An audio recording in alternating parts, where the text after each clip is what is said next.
Hello everyone. So let's continue with our chapter 5, that is Legislative Act. Okay. So basically in first video we studied about Indian Factory Act. In this video we are going to study some different acts. Okay. First is Industrial Dispute Act. So this act was basically introduced in year 1947, basically to settle the industrial disputes, to make industrial peace through voluntary negotiations and compulsory adjudication. So provisions of this act are to make settlement of industrial disputes between employees and the employers, that is the workers and the owners. We'll see some important words in case of Industrial Dispute Act. First is award. It is an interim or final decision of industrial dispute. Then is the average pay, average of wages payable to a workman. That is, for example, monthly paid worker is equal to 3 months, weekly paid worker is equal to 4 weeks, daily paid worker is equal to 12 full work days. That is average pay example. Then is the industry. Industry is basically any business from manufacturing, service, employment, handicraft, etc. Next is industrial dispute. Any dispute between the employers and employees, that is workers and workers, which are connected with employment or non-employment or conditions of labor or any person, are called as industrial dispute. Next is layoff. Layoff is basically a failure, inability, or refusal of employer to continue to the employ workers. The reasons of layoff may be breakdown of machinery, shortage of raw material, funds, stock, or any other reason. It is a temporary phase, it is not the end.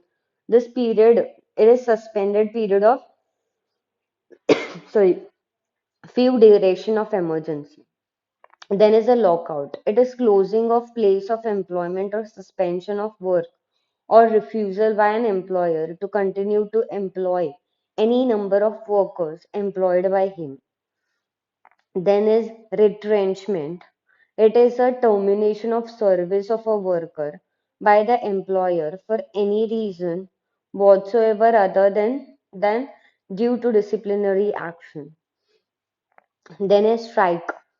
It is refusal to work by a body of a workmen for enforcement of demand against the employer during an industrial dispute.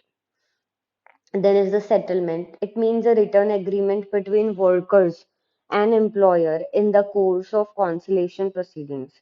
Then is workman. It's any person, including apprentice, employed in any industry for hire or abroad to do manual, technical, supervisory, or clerical work.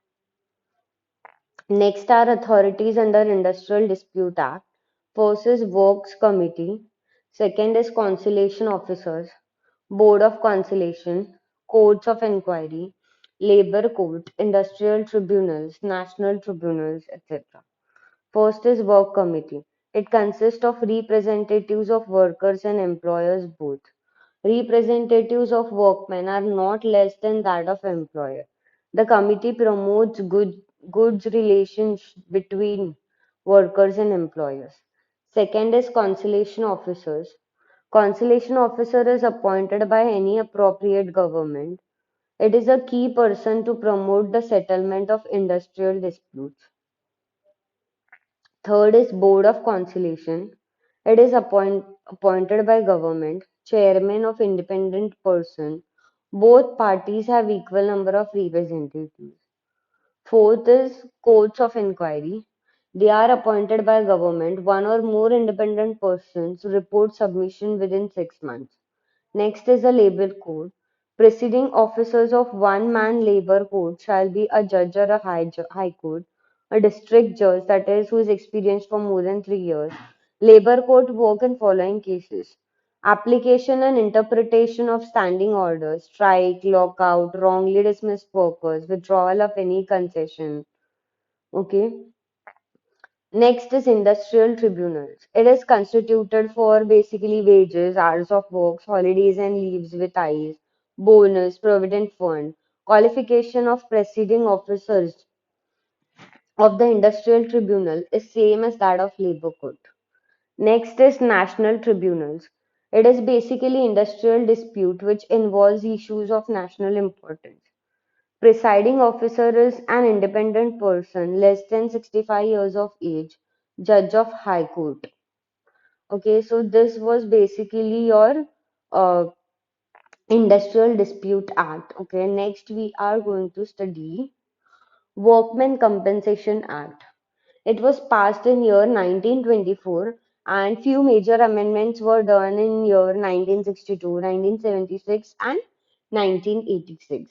Okay, it's basically used, this act is basically constituted to compensate employees against the accidents occur in the industrial premises. Okay, we'll see different terminologies related to this act. Accident, any mishap that causes injury to person. Dependent. Dependent means any of the relatives of affected worker, that is wife, widowed mother, minor son, unmarried daughter, etc. Then is workman. Any person who is employed in organization working according to rules of Section 2 of this Act, except those who work as on casual basis. Minor, any person of age not more than 18 years. Partial disablement, disablement which reduces the earning capacity of workmen. It is of temporary nature. Total disablement, total disablement which reduces capacity of the workman for total work and then he or she can't earn at all. Now we'll see the provisions of this act. Provisions are related to entitlement rates, coverage of dependents, and distribution of compensation. Compensation is not basically exceeding to casual workers, those employed in armed forces, sorry, workers covered by ESI Act, workers under the influence of drink or drugs, willful disobedience by the worker, purposeful unsafe behavior, less than 3 days impact of injury, accident due to negligence towards safety support, still in case of death after such things, then the employee must be compensated. The rate of compensation vary depending upon the injury result, that is death, permanent disablement or partial disablement. Okay. Next is amount of compensation to be given to the employee. Death after injury, amount 50% of monthly wages into relevant factors or rupees 80,000. Out of the above, the amount which is more is compensated plus to the 2,500 towards expenditure of funeral.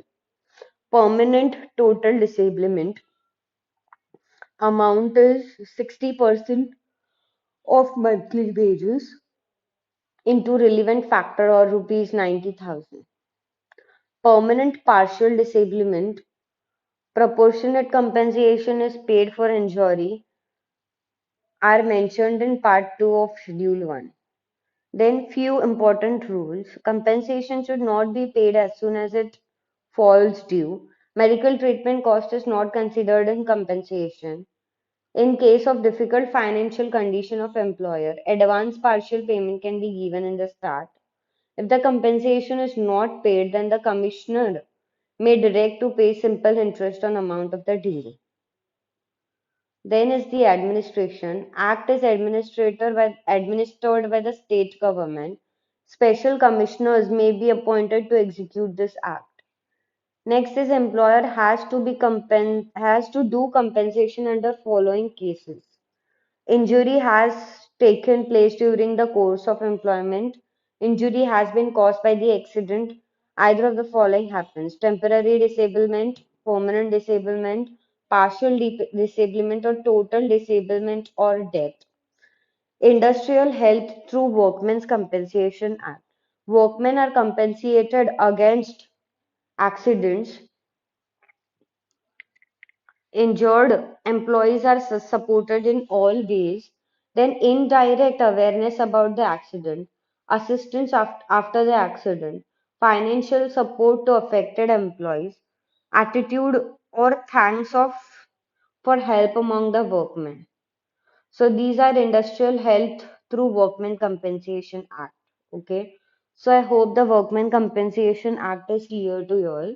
Okay. Next act is last act is Minimum Wages Act.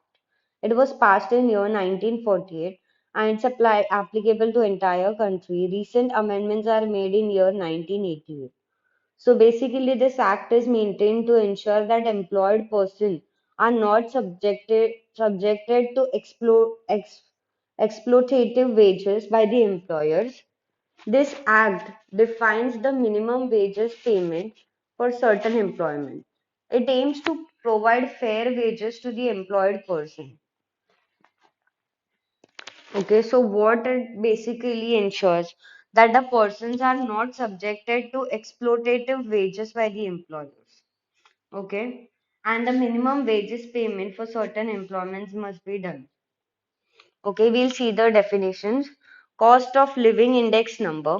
Index number ascertained and declared by the competent authority to be the cost of living index number applicable to the employees in the employment. Next is the wages.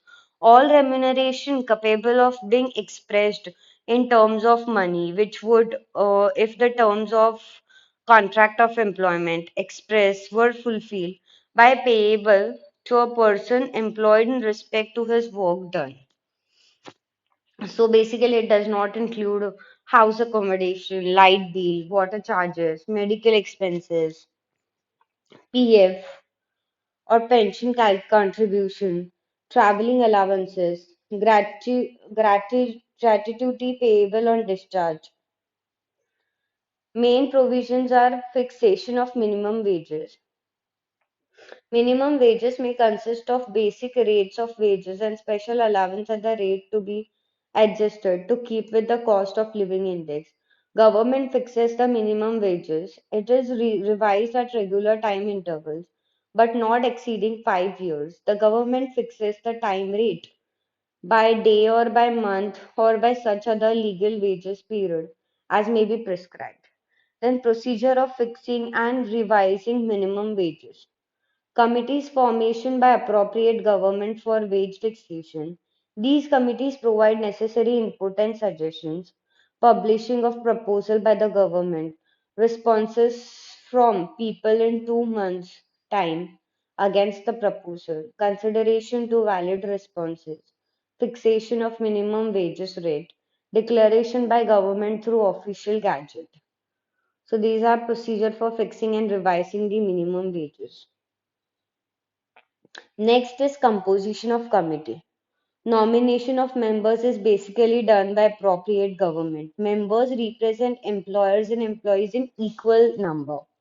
Independent persons do not exceed one third of the total committee members, and the chairman of the committee is independent member, and he is appointed by appropriate government. Then other claims. Claims are possible under following cases. Payment less than minimum wages, overtime rate issues, payment of remuneration for the days of rest. So period for application of claim is for 6 months and three possibilities are there in case. Employee stand is correct about minimum wages, that is extra amount plus compensation is paid. Then other than minimum wages case of employee and his stand is correct, due amount plus rupees 10 is paid. Then employees stand doubtful and wrong, penalty to employment up to rupees 50 to be paid to the employer. And a penalty is rupees 500 and imprisonment. So these is basically, I hope minimum wages act is clear to you all. Okay. So I hope all the three acts are clear to you all. Okay. That's it. So the fifth chapter is completed over here, and with this, we have completed our portion of management. Okay. If you have any doubts, we can discuss about it.